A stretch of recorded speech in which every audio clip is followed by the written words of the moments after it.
ورجعنا لحضراتكم بعد الفاصل، ومعايا الشاعر إسماعيل صالح المصري. برحب بحضرتك.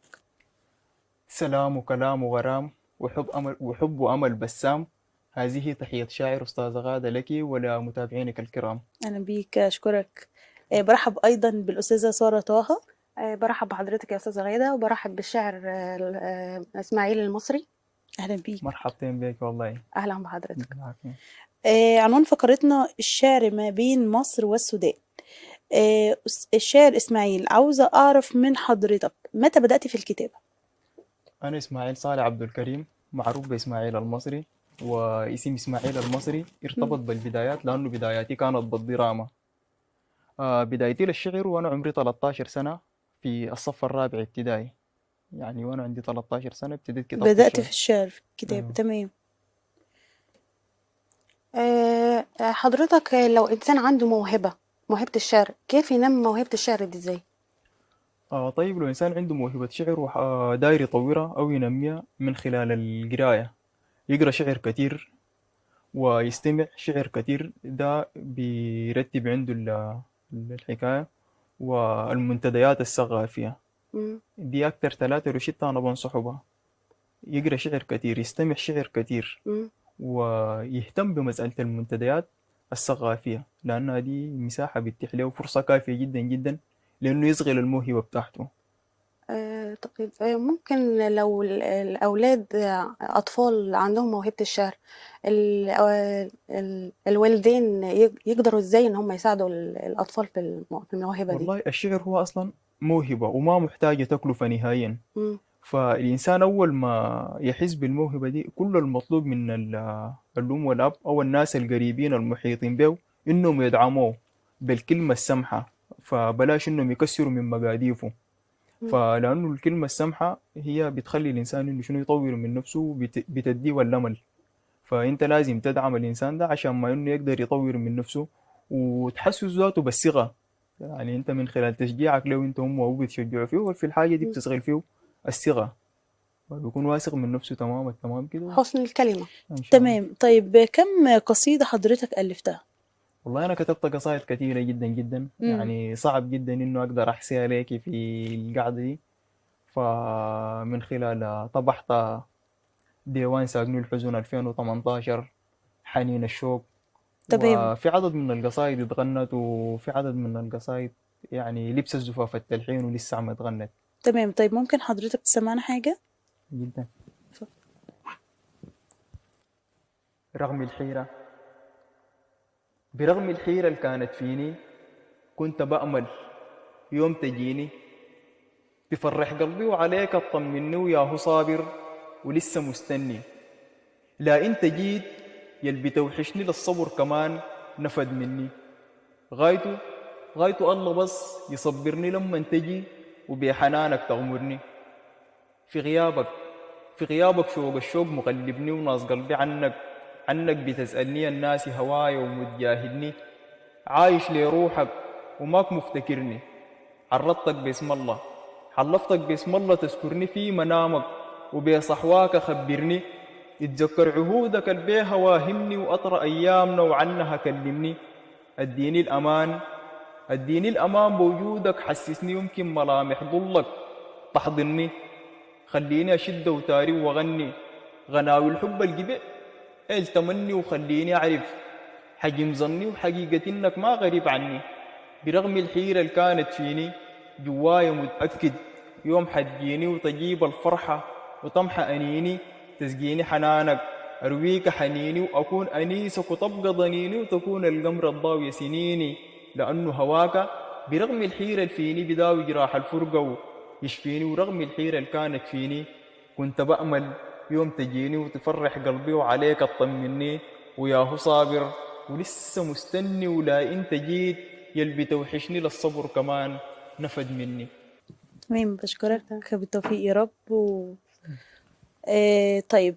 اتفضلي. أكتر جزء بتميل فيه إنك تكتب فيه الشعر، غزل، هجاء؟ صراحة أنا بحب أكتب في الغزل، وحتى أصدقائي المقربين مني أطلقوا علي لقب البكاي. ففي الحقيقة أنا بمزج ما بين الفكرة الحقيقية، أنا ما بمزج ما بين الغزل والمجتمعي. القضايا المجتمعية بربطها بالعاطفية، لكن ميولي أكتر شيء على العاطفة. امتى قدرت انك انت تكتشف ان انت بتميل للغزل في الفترة، يعني في فترة معينة ولا الفترة الأخيرة بس فقط؟ والله من البداية، لأنه أنا اتأثرت بالشاعر الكبير المعروف نزار قباني، واتأثرت بشاعر سوداني اسمه حسن الزبير، وأيضا شاعر سوداني اسمه محمد علي أبو قطاطي، لهم الرحمة والمغفرة الثلاثة، واتأثرت بالناس ديل. طيب مين السند الأول في الشعر؟ والله الله سبحانه وتعالى والناس اللي بتحبني. مم. نعم. تمام. طيب في بداية الحلقة حضرتك قلت لي إنك حابب تقول 3 قصايد، ممكن تسمعنا حاجة تانية؟ جدا. طيب، أنا حقرأ قصيدة وقد تكون صعبة شوية للمستمع، لكن مع إيماني التام بما إنه الشعر فن أدبي يصور الحياة كما يحسها الشاعر، وأيضا من جماليات الشعر إنه بيهذب الوجدان، فالناس لو استمعت للحاجة دي بقلبها أنا متأكد إنها هي حتفهم المعنى من القصيدة. تمام. توار عجينك، توار عجينك نوار، توار عجينك نوار، من سمح تخميرك قم وفار.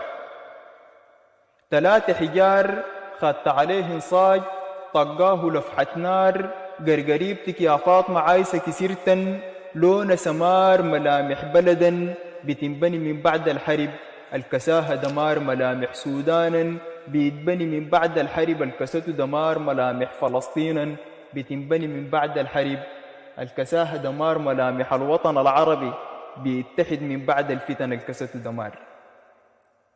طرقة ملفوفة مخطوطة في بطن طبق الشفع الصغار. مردوفات أخوات فوقها، مسدودات بكيس مسدول ستار. فاطمة، فاطمة سند الغلابة التعابة هي، وقت الحار دار. فاطمة للغريب أحن من اللهل للطايها وطان كتا.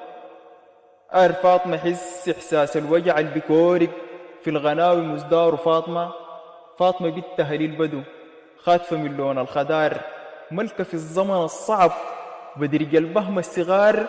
بتقوم قبل ما تديك يصيح، بتصحي أولاد الصغار.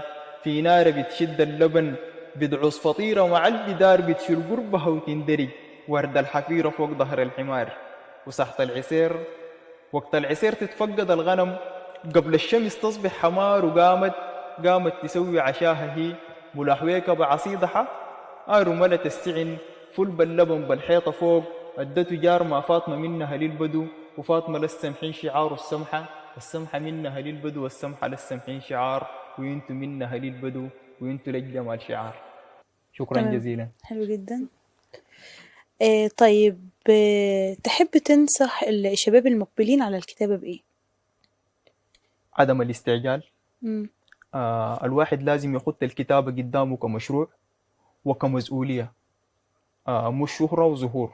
وإنه تمام. أنا لازم مثلا أسهر وتتغنى لي أغاني وأسهر وأسطر اسمي كشاعر. فالواحد لازم يتأنى ويخط له مشروع كتابي يخدم المجتمع، لأنه الشاعر معروف ومتوارث من زمان، هو لسان حال قومه. والشعر مسؤولية، والشعر رسالة مجتمعية قبل ما يكون شهرة وقبل ما يكون غيره. فلا بد على الإنسان إنه يركز على مشروع يقدر يخدم به مجتمعه، والناس تقدر تستفيد منه. لأنه مم. حتى لو رحل، يعني إحنا دائما بنقول إنه الفنان أو الشاعر ما بيموت، فلا بد من إنه الإنسان يركز على مشروع. تمام. مين أكتر شخص بيدعمك نفسيا في موضوع الشعر؟ والله أي إنسان بيحب الكلمة، أي إنسان جميل بيحب الكلمة وبيحب إنه يسمع الشعر، أنا بيضيف لي أو بيدعمني، لأنه من خلال تفاعله، من خلال نظرة إعجابه، من الحاجات زي دي أنا بتديني طاقة إيجابية. أفكارك بتيجي منين الشعر من حاليا، الفترة الحالية اللي احنا فيها دلوقتي؟ والله أكيد وراء كل قصيدة ملهمة، وراء كل قصيدة موقف. في القصائد الاجتماعية عندها مواقف اجتماعية بتلهمني، والقصائد الغزلية أكيد طبعا وراها ملهمات. يعني أنا دائما قاعد أقول وراء كل رجل عظيم كمية من النسائم، ما امرأة واحدة. تمام، تمام. بشكر حضرتك. بشكر حضرتك بوجود حضرتك معانا، وكنا سعداء بوجودك معانا النهارده. وبشكر الأستاذة غادة إن هي عطتني اليوم شرف إن أنا أكون معاها أشكرك كزميلة ليها. حبيبتي، تسلمي لي. ليا شكرا. ربنا شرف يخليك. طبعا بوجودكم معايا. وبكده وصلنا لنهاية فقرتنا، وانتظرونا في فقرة جديدة.